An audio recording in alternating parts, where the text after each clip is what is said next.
Una red que está compuesta por 10 organizaciones sectoriales que damos soporte a nuestras empresas asociadas para que básicamente mejoren su competitividad, que es el objetivo de todos los clústeres asturianos. La crisis del COVID-19 ha puesto de manifiesto la habilidad de los clústeres como entidades de apoyo intermedio para movilizar las capacidades de nuestras empresas en situaciones de emergencia como esta crisis que estamos sufriendo. Todo esto está siendo especialmente reconocido por la Unión Europea, que está dando un mayor protagonismo a los clústeres en Europa y reconociendo su actividad. Aquí en Asturias, el IDEPA está redactando en este momento la nueva política de clústeres del Principado y tenemos que reconocer también el trabajo que está realizando todo su equipo, desde Clara García, Jaime Fernández hasta Eva Prando, que están poniendo en valor nuestra labor al considerarnos agentes claves del ecosistema de la innovación regional. En eventos como este webinar, lo que pretendemos es resaltar la colaboración intersectorial como un elemento clave para el desarrollo económico asturiano. Durante la presentación de Paco podréis utilizar el chat para hacer cuantas preguntas o comentarios necesitéis hacer para luego al final pasarle a él esas preguntas o esas dudas que hayáis podido tener. En el momento en el que el decreto de estado de alarma nos obligó al confinamiento, para muchas empresas y autónomos prácticamente de la noche a la mañana, el término teletrabajo cobró una relevancia de primer orden como herramienta clave para mantener la continuidad de sus negocios. Evidentemente, la primera necesidad ha sido poner los equipos a eso, a teletrabajar, un poco como fuese, ¿no? Sin preocuparse demasiado por los temas de la seguridad de la información y en lo que en primer momento puede ser comprensible, en estos momentos desde luego ya no lo es tanto, ya que el teletrabajo ha venido para quedarse y es conveniente reflexionar sobre los riesgos que las organizaciones corren si no se tiene en consideración una serie de requisitos mínimos. Para repasarlos, contamos nada menos que con Francisco Menéndez, que es uno de los profesionales españoles más prestigiosos en el ámbito de la seguridad de la información de la empresa Seresco, de la que su director comercial del área de infraestructuras y servicios, Valentín Cabello, nos va a contar alguna cosa más. Valentín, por favor, cuando quieras. Muchas gracias, Enrique. Buenos días a todos. Bueno, yo soy Valentín Cabello, deciros que soy ingeniero en informática. Llevo más de 20 años trabajando en el sector TIC.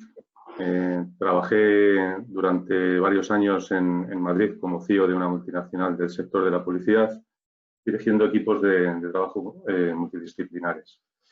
Ahora trabajo en Seresco como director comercial del área de infraestructuras, sistemas y servicios, fomentando nuevas líneas de negocio, como por ejemplo el de la ciberseguridad. El trabajo en Seresco lo basamos en 3 pilares y un lema. Los pilares son las personas, los procesos y la tecnología. E intentamos siempre facilitar las cosas cuando estas son complicadas y desde luego no complicarlas más cuando son sencillas. Creo que la mayoría de vosotros ya nos conocéis. Somos una empresa tecnológica y asturiana. El año pasado cumplimos 50 años de existencia y, como no podía ser de otra manera, a lo largo de todos esos años nos hemos tenido que ir adaptando a las necesidades y tendencias del mercado en el mundo de la tecnología. Siempre manteniendo un compromiso con nuestros clientes para acompañarles en los momentos de cambio y siempre desde la cercanía que exige ese acompañamiento. Creando relaciones sólidas y muy duraderas, tanto con nuestros clientes como con nuestros proveedores. Tenemos, por ejemplo, clientes que llevan con nosotros pues prácticamente desde nuestros inicios. Y finalmente, proporcionando soluciones útiles que ayuden realmente a nuestros clientes a cumplir sus objetivos de negocio. Nuestro centro de servicios de infraestructuras y sistemas está ubicado en Oviedo. Centramos nuestras operaciones principalmente en 3 bloques, en el área de Service Desk o el centro de atención a usuarios, en los servicios de sistemas y comunicaciones y en los servicios de ciberseguridad que desde hace ya varios años venimos potenciando y fomentando. Nuestro centro está certificado en la ISO 20000, en la ISO 27001, en la ISO 9001, en OSAS 18001, en ISO 14001 y en el Esquema Nacional de Seguridad. Y bueno, pues ahora voy a presentaros a Francisco Menéndez, a Paco, que es quien nos va a hablar en profundidad de los aspectos clave de la ciberseguridad en el teletrabajo. Paco lleva ya bueno, pues casi 33 años trabajando en tecnologías de la información y desde 2005 dedicado fundamentalmente a la seguridad de la información. Posee las principales certificaciones internacionales en auditoría, gestión de riesgos, de la seguridad de la información y gobierno de tecnologías de la información, con certificaciones como CISA, CISM o CRISC. Además, forma parte de varios grupos de trabajo, como son el Digital SM Alliance, el Centro de Ciberseguridad Industrial y dentro de ITSMF España en el grupo de trabajo ITSM por Seguridad. Ahora, sin más, voy a dar paso a Paco para que os cuente los aspectos clave de ciberseguridad que tenemos que tener en cuenta en el teletrabajo. Adelante, Paco. Gracias, Valentín. Buenos días a todos. Vamos a ver una serie de aspectos relacionados con seguridad en el teletrabajo, ¿vale? Esta es la agenda que vamos a seguir. Yo creo que entre 30 y 40 minutos estaré hablando y luego podré responder a las preguntas que tengáis. Hay 3 puntos principales. El primero es ver que no estamos preparados para esto. La experiencia que hemos visto estos 2-3 meses últimos, bueno, pues lo ha demostrado. Salvo excepciones en la mayoría de los casos que hemos visto. Después veremos una serie de consejos para las empresas para abordar esto en nuevas ocasiones. Ahora en esta ya llegamos tarde, pero parece ser que habrá más como esta. Entonces, bueno, vamos a aprovechar este periodo que vamos a tener ahora, parece de un poco de tranquilidad para prepararnos para el siguiente. Y lo mismo, consejos para el teletrabajador para cuando tenga que estar en casa teletrabajando. Bueno, habréis oído hablar bastante estos días de un concepto que nosotros manejamos bastante en seguridad que se llama el cisne negro.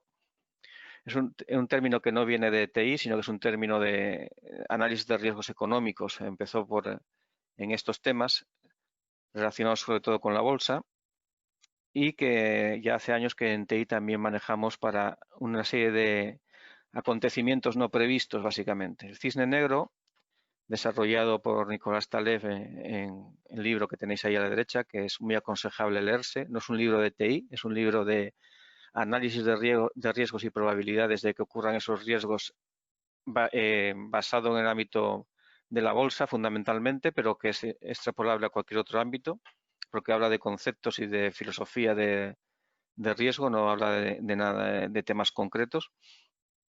Ahí se define el cisne negro como un suceso caracterizado porque es una rareza, está fuera de las expectativas normales, produce un impacto tremendo y pese a su condición de rareza, nuestra naturaleza humana hace que inventemos excusas, explicaciones después del hecho, con lo que erróneamente se hace explicable y predecible para futuras ocasiones, ¿no? Bueno, el propio Nicolás Taleb estos días ha dicho que esto del coronavirus no se puede considerar realmente un cisne negro, pues en Europa, por ejemplo, puesto que estábamos avisados de lo que haya pasado en China. Pero como pasamos de lo que decían los chinos, pues en realidad para nosotros conceptualmente sigue siendo un cisne negro, ¿no? Algo para lo que no teníamos preparados nuestras empresas. Bueno, en mi experiencia como auditor de seguridad de la información, realizo auditorías todos los meses a todo tipo de empresas, de todos los tamaños y de todos los sectores. Nunca había visto analizar la pandemia, una pandemia como esta, en ningún análisis de riesgos, en ningún análisis de impacto en el negocio, lo que se conoce como VIA, en lo relacionado con continuidad de negocio, y en ningún plan de continuidad de negocio de ninguna empresa, del tamaño que sea. Sí he llegado a ver algunos planes muy concretos para pandemia local, pero teniendo únicamente en cuenta qué hacer con los propios trabajadores o una parte de ellos, trasladándose a otro sitio o situaciones de este tipo. En ningún caso se había tenido en cuenta que no solo nuestros trabajadores tendrían que irse a teletrabajar, los que pudieran, sino que también los de nuestros clientes y nuestros proveedores. O sea, todo el mundo y de varios países a la vez teletrabajando. Bueno, ante esta situación nos encontramos con varios escenarios de infraestructura de TI. En primer lugar, el escenario más adecuado, las empresas que estaban con un escenario como este, con todo en la nube, el escenario de cloud computing, pues han sido las empresas que menos problemas han tenido para continuar trabajando en estos meses pasados, ¿no? Es fácil de entender, todo está en un entorno accesible desde cualquier dispositivo, todas las aplicaciones en un modelo completo de nube pues están accesibles desde los equipos domésticos, incluso desde las tablets o de los móviles del personal, con lo cual no ha habido ningún problema en seguir teletrabajando en este tipo de empresas, o ha habido muy pocos problemas. Pero este no es el escenario común que tenemos en las organizaciones de cualquier tamaño, y lo que nos encontramos son otros dos tipos de infraestructura no tan ideales. El menos ideal para esta situación es el modelo donde toda la infraestructura está dentro de la organización y tiene que accederse a estos sistemas desde fuera. Y después está el modelo híbrido, en que una parte está on-premise dentro de la organización y otra parte está en cloud, ¿vale? Estos modelos, el modelo híbrido, bueno, pues normalmente tiene en cloud a veces el ERP o el CRM, el correo electrónico, cosas como Office 365, ese tipo de tecnología en nube, y otra parte, todas las carpetas corporativas, el file server y sistemas de ese tipo, pues en local, ¿no? en la empresa. En estos dos sistemas es necesario conectarse a la empresa desde los domicilios particulares, en la situación en la que estamos, y esto ha traído una serie de problemas a las empresas en estos meses de confinamiento. Estos problemas que nos hemos encontrado vamos a verlos ahora. Bueno, en realidad no estamos preparados, como decíamos, y para poder acceder a la documentación, a los sistemas corporativos, pues primero que se ha producido es un relajamiento de las medidas de seguridad, ¿vale? Se ha priorizado la operatividad a la seguridad. Se han quitado barreras que había para los accesos externos, se han permitido conexiones inseguras, que ahora veremos de qué tipo, y aspectos que han debilitado la seguridad de la organización para permitir que la gente pudiera trabajar desde sus casas. Ahora entraremos en detalles para cada uno de estos temas. Y además se han producido una serie de amenazas ad hoc, amenazas relacionadas con la utilización del coronavirus para engañar a la gente y especialmente, bueno, pues casos graves como temas sanitarios se han utilizado para intentar conseguir entrar en los sistemas de las compañías. Luego veremos cada uno de estos aspectos. El primer problema que nos hemos encontrado en algunos clientes es que no toda la información se encuentra digitalizada. No todo el mundo puede teletrabajar, por tanto.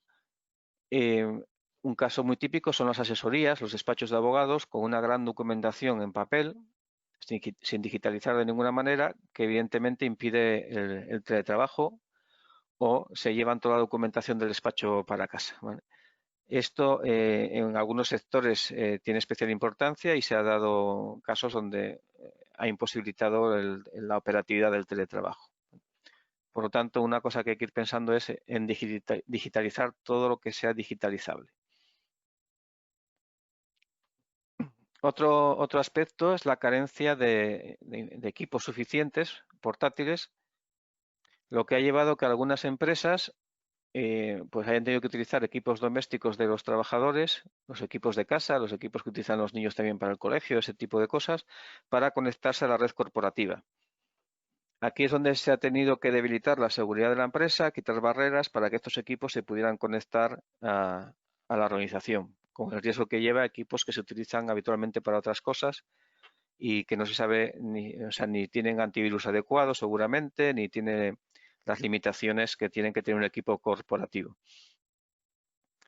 Aquí se ha dado además que bueno, la gente ha empezado a comprar portátiles como ha podido, se han acabado las existencias en muchos sitios, no se encontraban portátiles aunque se quisieran comprar, y al final se ha tenido que recurrir a equipos domésticos.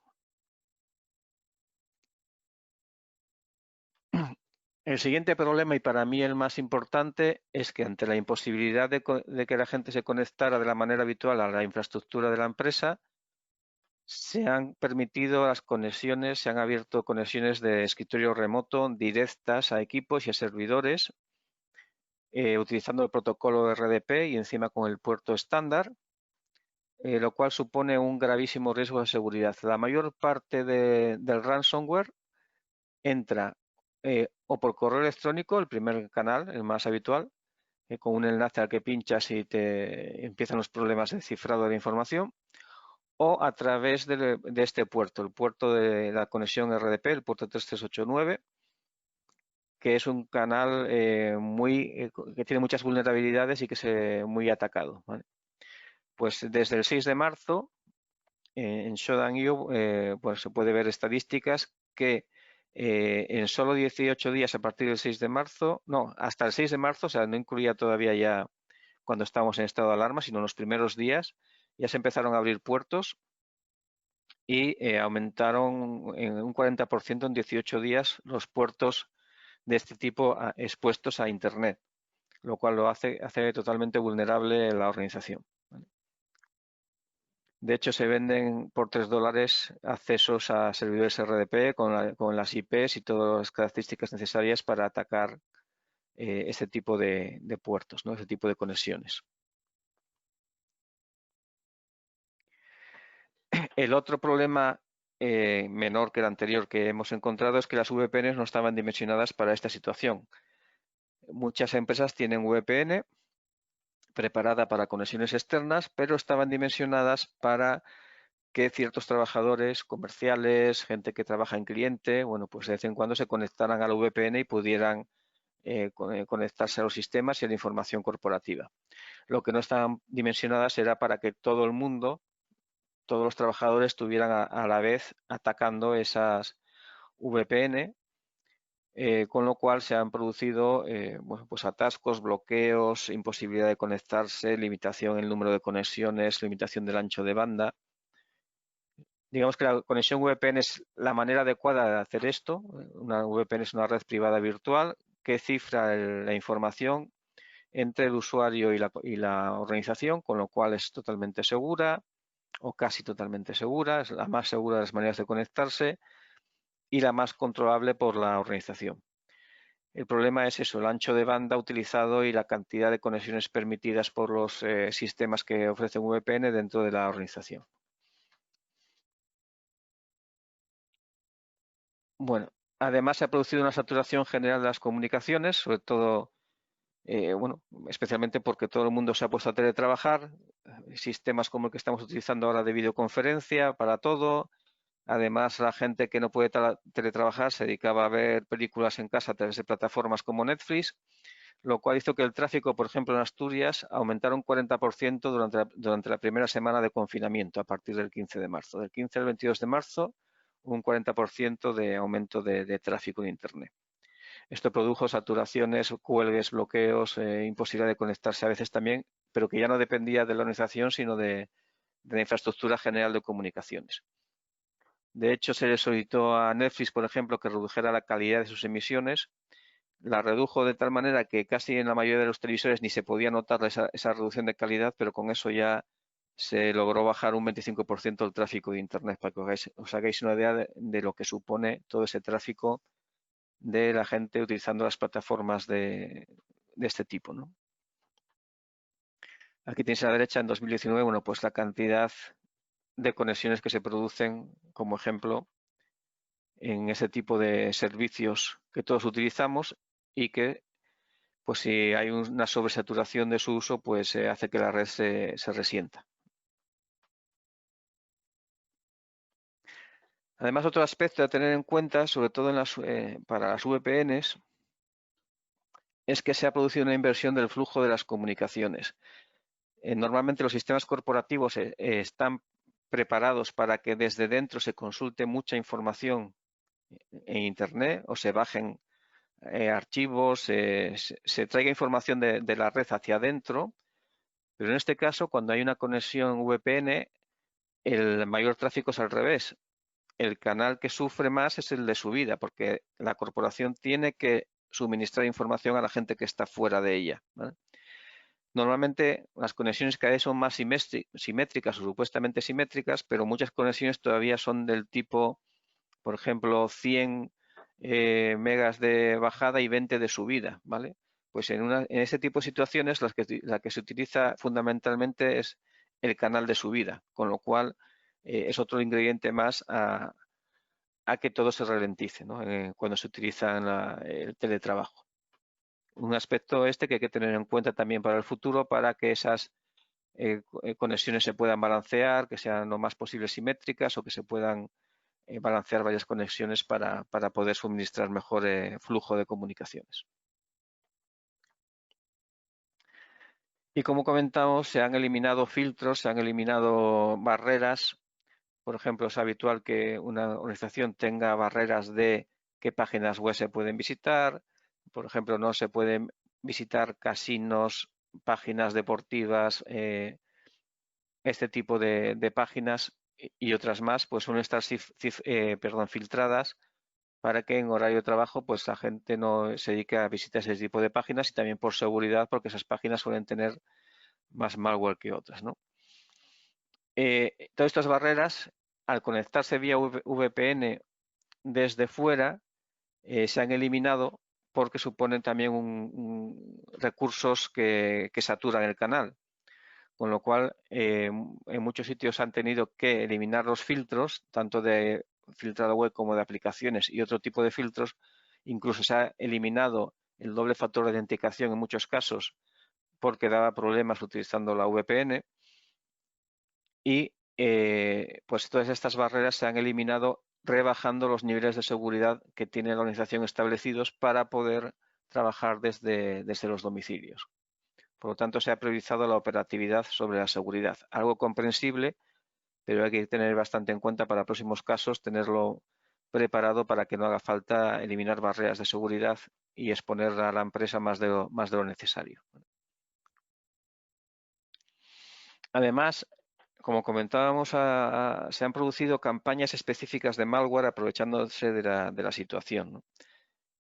Por ejemplo, se han creado en los primeros días de marzo, sobre todo, bueno, en marzo en general, pero sobre todo en los primeros días de marzo, se han creado más de 24.000 dominios en Internet relacionados con COVID-19, utilizando esa palabra o similares. Esos dominios no se utilizan para nada bueno, os lo puedo asegurar. Son dominios que se van a utilizar para mandar noticias con el COVID, intentando enganchar a que la gente haga clic en links indebidos, a pedir información utilizando la excusa del COVID-19, ofreciendo remedios milagrosos a cambio de datos o de clics. Y bueno, pues esto ha tenido un incremento, ya veis ahí, exponencial desde el principio de la pandemia. O sea, mucho cuidado con cualquier correo, información y demás relacionado con el COVID, porque se han detectado montones, bueno, lo habréis visto por la prensa, por avisos de la policía y demás, montones de casos de estos. Y por último, aunque no tiene nada que ver con la ciberseguridad, ya que estamos todos en casa, pues los ladrones han aprovechado para atacar físicamente comercios y empresas durante la ausencia del personal. Ahora ya estamos volviendo, con lo cual se dará menos, pero se ha producido un incremento, sobre todo en polígonos industriales, de robos físicos. Bueno, vamos a ver ahora los consejos para las empresas. Algunos ya se han ido un poco comentando, ahora vamos a entrar en más detalle. Y después veremos consejos para los teletrabajadores. Lo primero para las empresas, ahora que ya sabemos lo que puede pasar y para estar preparados para las siguientes, es importante tener una política de seguridad que incluya el uso adecuado de los medios corporativos. ¿Qué se puede hacer y qué no se puede hacer desde los equipos de la empresa e incluso de los que no sean de la empresa para casos como este, de los equipos domésticos? Y esa política tiene que estar redactada, aprobada y difundida entre todo el personal. Lo segundo, asegurarse de que toda la documentación se encuentra en formato digital. Habrá que hacer en algunos sectores un esfuerzo especial por digitalizar todo lo que no esté digitalizado, si queremos poder teletrabajar. Ya hemos comentado el caso de abogados, asesorías, este tipo de negocios, donde se sigue manejando muchísimo documento en formato papel.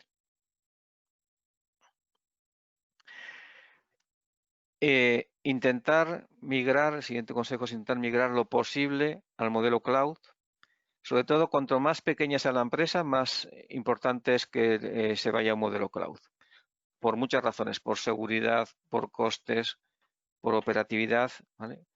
Digamos que una empresa grande, mediana grande o con unas características concretas puede tener excusas razonables para no migrar al cloud, pero una empresa pequeña, cuanto más pequeña, es más necesario irse a modelos de cloud.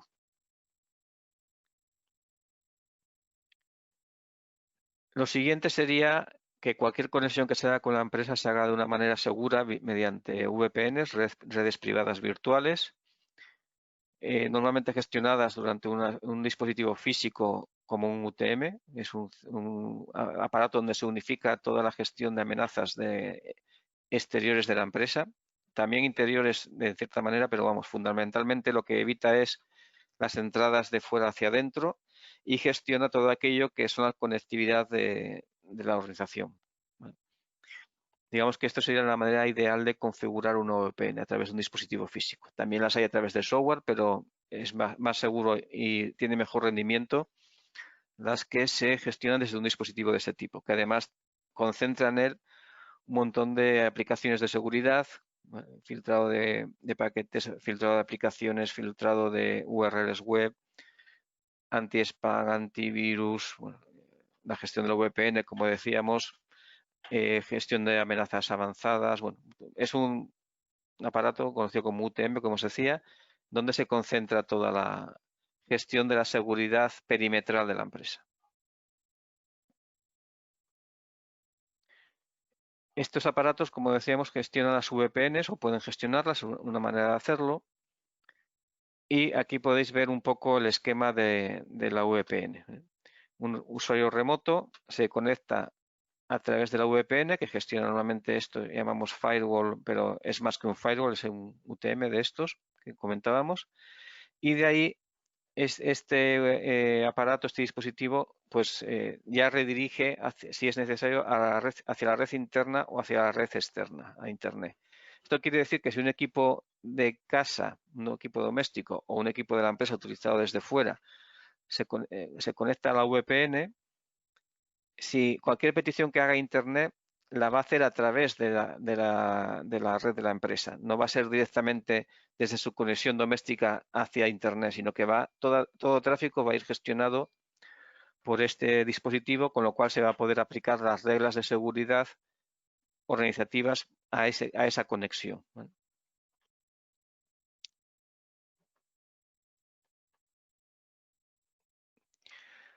Además, es importante el endpoint, o sea, la protección instalada en el propio dispositivo del teletrabajador, ya sea un móvil, una tablet, un portátil de la empresa, un portátil o cualquier equipo doméstico que tenga en su casa.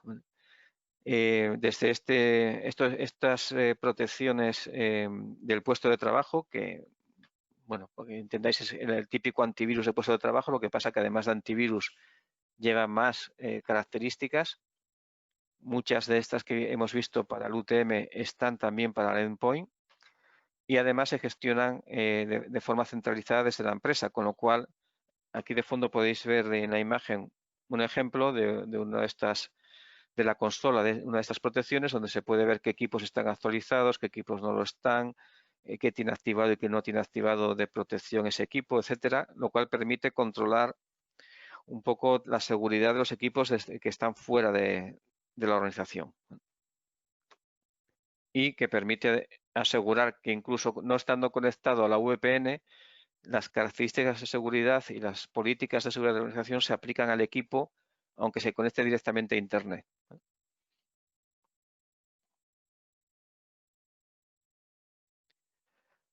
Bueno, y después tenemos el aspecto de la conexión. Aquí vamos a ver varios temas. Uno es la autenticación, y después veremos los tipos de conexiones.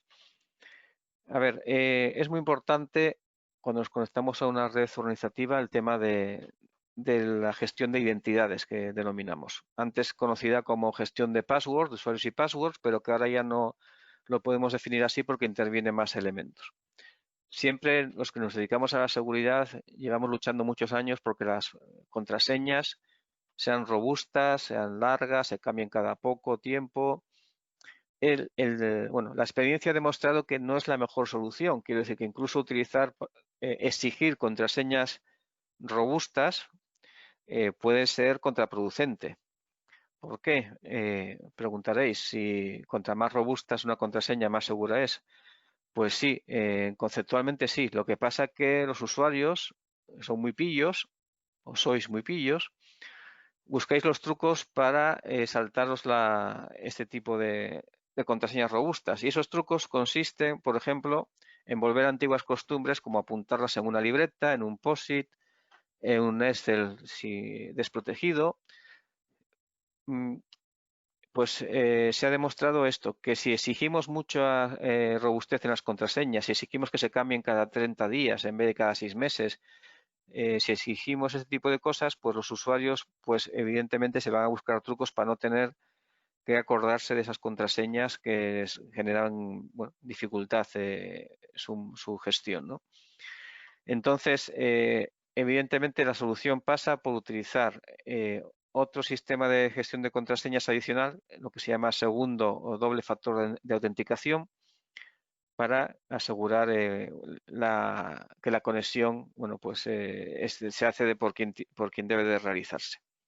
El doble factor de autenticación, de lo que se basa es utilizar 2 al menos de los 3 factores posibles de autenticación que existen. Nosotros siempre hablamos de 3 factores que son algo que se sabe, por ejemplo la contraseña, algo que se tiene, por ejemplo un móvil o un token, o algo que se es, por ejemplo la huella digital, ¿vale? Entonces, combinando 2 de estos 3 factores se obtiene una autenticación mucho más robusta que cualquier tipo de factor único. Por lo tanto, lo que aconsejamos es siempre utilizar doble factor de autenticación para cualquier tipo de conexión. Lo más habitual, pues un usuario y contraseña y un móvil donde se va a enviar como dice ahí la imagen, un one-time password, una password de un solo uso o cualquier otro tema, otra manera de gestionarlo dependiendo de los dispositivos que se utilice, ¿vale? Eso que ahora estamos utilizando todos con los bancos, que por la nueva ley que salió, pues ahora no solo nos piden la coordenada de rigor, sino que además nos mandan un mensaje al móvil con una clave que tenemos que meter para asegurarse que somos nosotros. Bueno, pues en este caso hay que aplicar este tipo de tecnología a las conexiones externas de la empresa. Por otro lado, es muy importante el cifrado de los dispositivos, tanto portátiles como dispositivos USB que utilicemos, memorias, discos, etcétera, extraíbles. Esta medida de seguridad es vital, pero no solo en esta situación, sino en cualquier momento, porque, para que lo conozcáis, las estadísticas dicen que un 3 por 1000 de los portátiles se pierden o se roban al año en España. Esos portátiles, si llevan información que no está cifrada, pues son una fuente de grandes riesgos para la empresa, no solo por pues posibles usuarios y contraseñas que puedan contener, por información sensible que pueda tener y por información incluso de datos personales que nos puede llevar a problemas de protección de datos, ¿no? Bueno, pues todo dispositivo que sea móvil, extraíble, yo por mí aconsejaría todos, hasta los CPUs de escritorio que tenemos encima de las mesas de los despachos, pues deberían estar cifrados. No es algo complejo, los sistemas operativos ya vienen preparados para que sea una gestión sencilla. Otras aplicaciones también permiten cifrar y gestionar ese cifrado de manera corporativa, pero es importante que cualquier dispositivo que salga de las oficinas de la organización esté cifrado ante pérdida, robo, cualquier circunstancia de este tipo.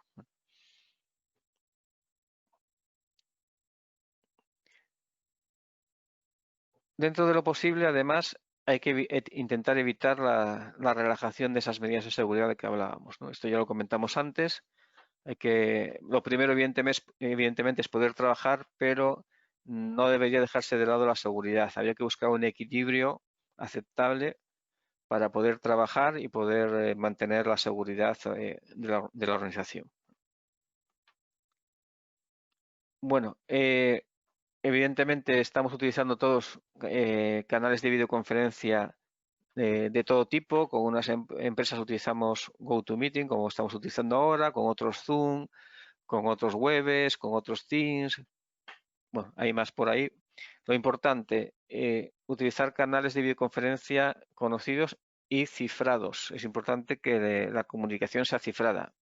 Esta conversación, por ejemplo, este webinar, no tiene mucha importancia que esté cifrado. ¿Por qué? Porque no estamos dando información confidencial, no estamos mostrando datos de una empresa, estamos dando una charla genérica y global, con lo cual no hay mucho problema. Lo único que sí podrían acceder a los contactos de la gente que está conectada, ¿vale? Pero si estamos hablando de temas, una reunión interna de la empresa con temas económicos, con temas de presupuestos, con temas de clientes, con datos sensibles, pues es importante que el canal que estemos utilizando para la videoconferencia esté cifrado. ¿Sí? Que estamos utilizando, en concreto, GoToMeeting, ahora mismo estamos utilizando una conexión cifrada para esta videoconferencia. Y por último, y este caso del coronavirus es un ejemplo de esto, es importante gestionar la continuidad del negocio en todos sus aspectos, ¿vale? Aquí hay mucha metodología y mucho trabajo por hacer, pero en función del tamaño de la organización y de sus riesgos, es importante que tengamos en cuenta cuáles son los recursos críticos de la empresa, empezando por las personas, instalaciones, tecnología, información y documentación y proveedores críticos, y qué estrategias de recuperación necesitamos para cada uno de estos recursos críticos.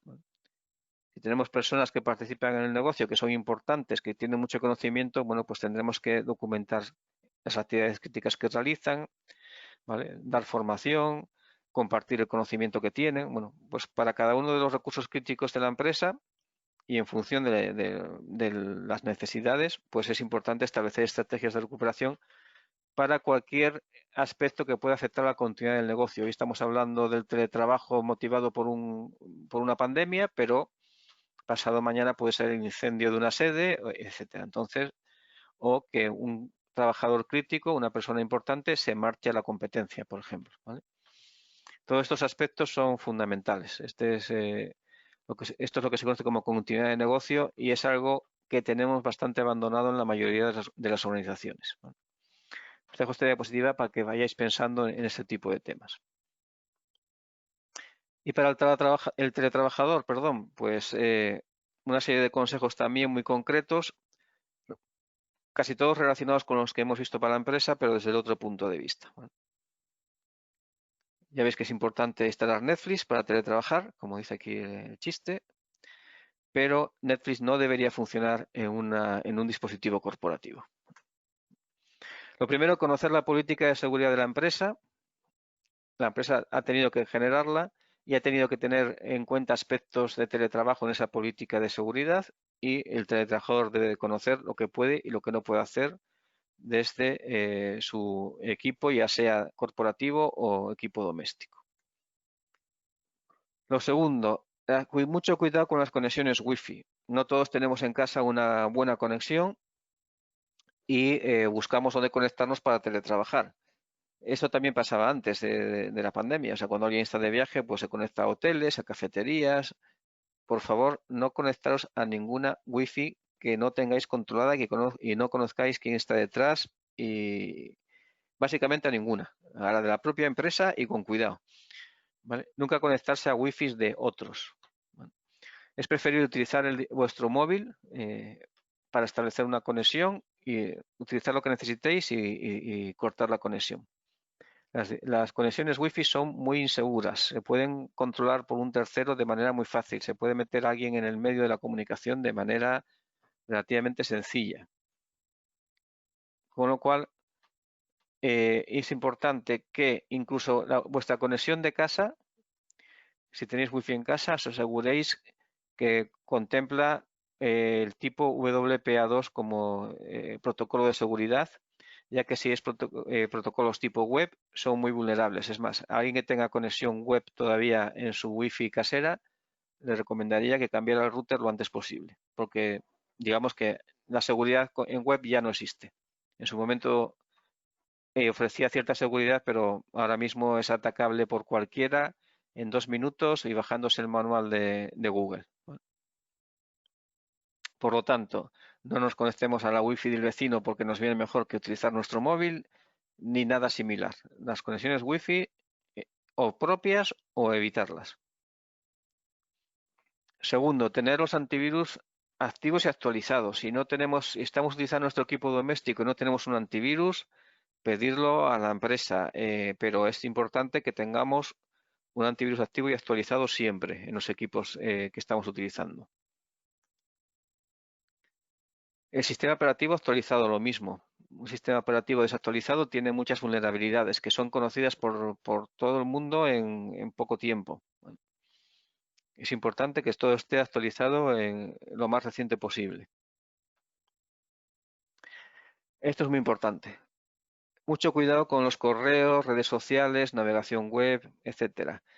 Precisamente, sobre todo ahora por esas campañas de ataques específicos utilizando COVID-19 para intentar engañar a la gente, es muy importante que leamos todo con cuidado antes de pinchar en un enlace, antes de por supuesto, nunca dar datos personales a nadie, ni peticiones de datos de nadie, pero sobre todo cuidado con los enlaces, es el elemento más peligroso. Todos recibimos correos que intentan engañarnos todos los días. Poneros encima de los enlaces sin pincharlo, con mucho cuidado, y os dirá, saldrá la barra de estado abajo, a dónde apunta ese enlace. Si tenéis alguna duda, si tenéis alguna duda seria, llamar a vuestro responsable informático para decir lo que está pasando y vuestras sospechas. Pero nunca entréis en ningún enlace sin tener muy claro dónde estáis entrando, ¿vale?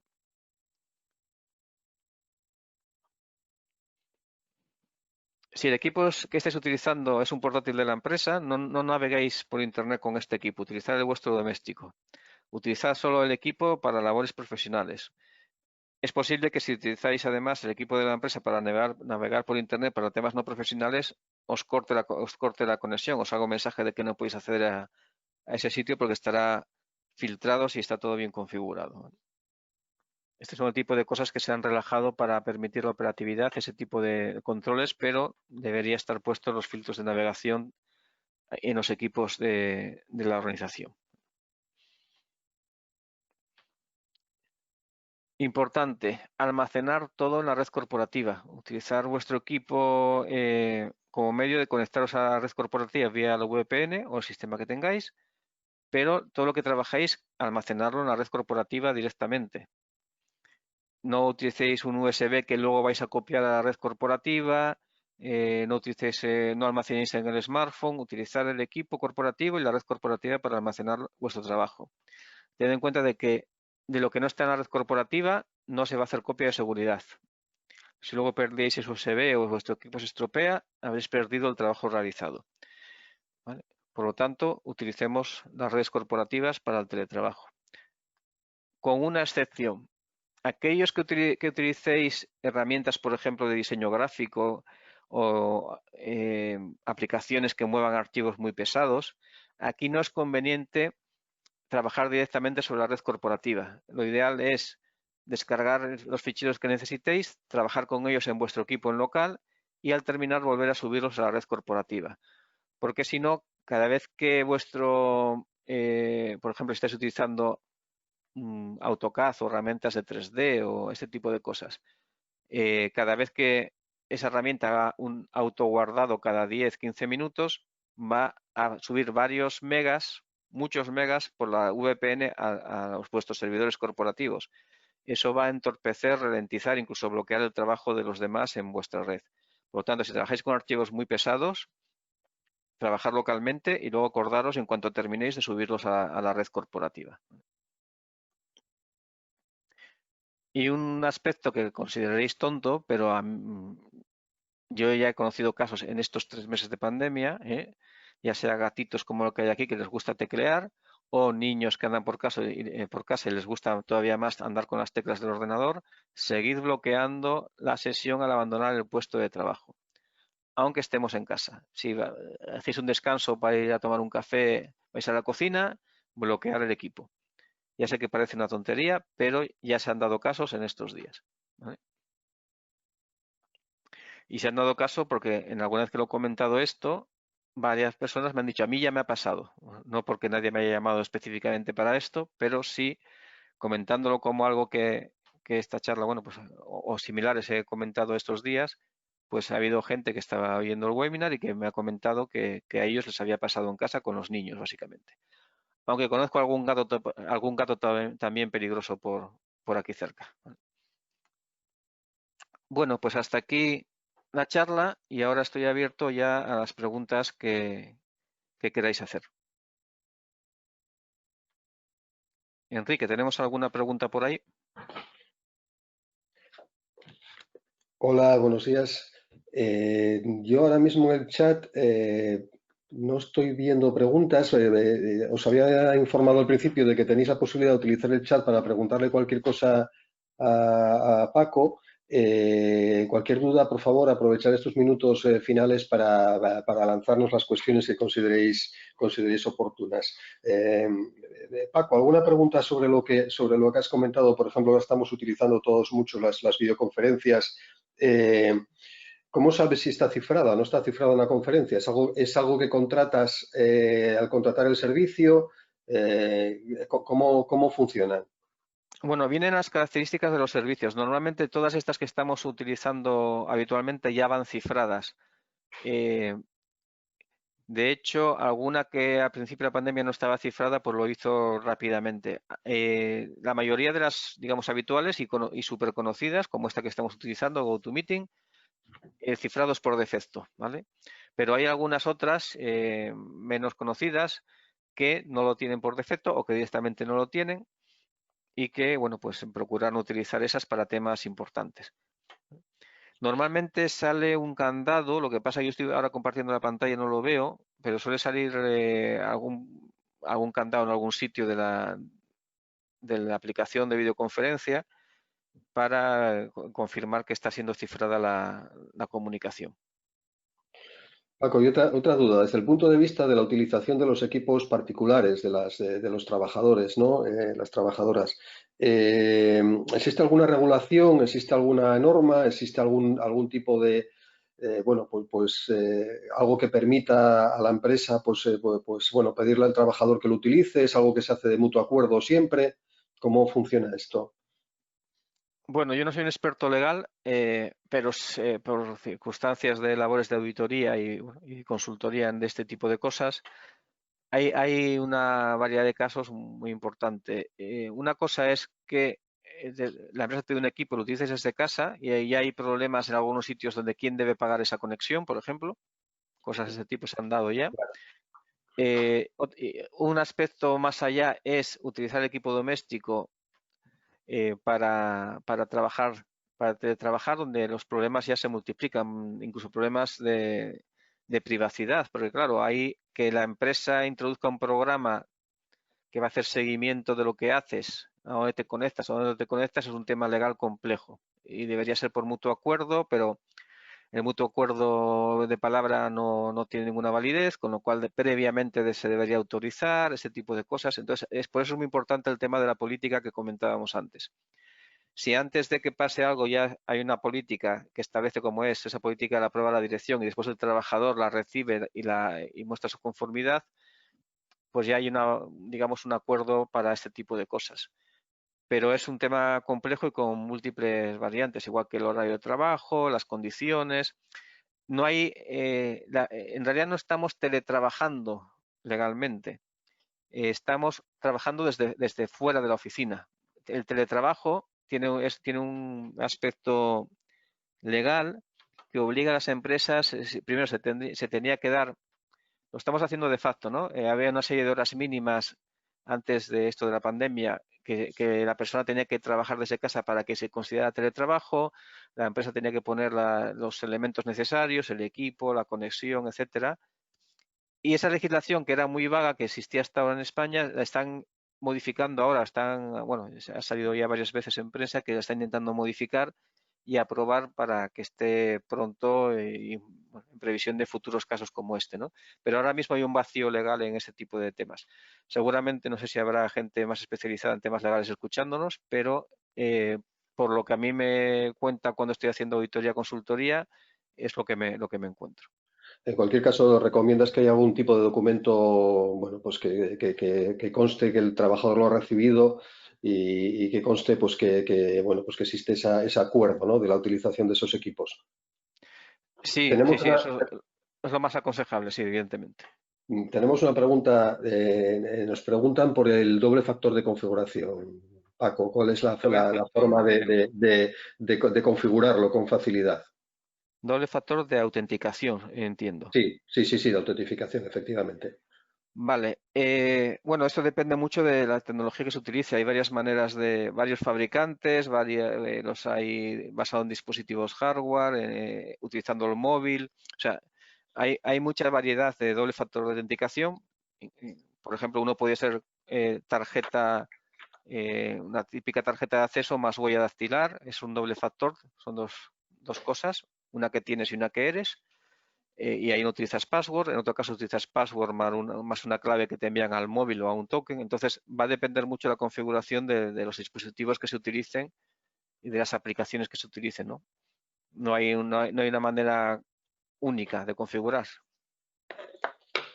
Estupendo, pues muy bien, pues Paco, muchas gracias por esta charla que nos has dado, a Seresco por también colaborar, a IDEPA y a la red de clústeres por la organización, y nos vemos en el próximo webinar que organice la red de clústeres del Principado de Asturias. Un saludo a todos, buenos días y seguimos en contacto. Muchas gracias, buenos días.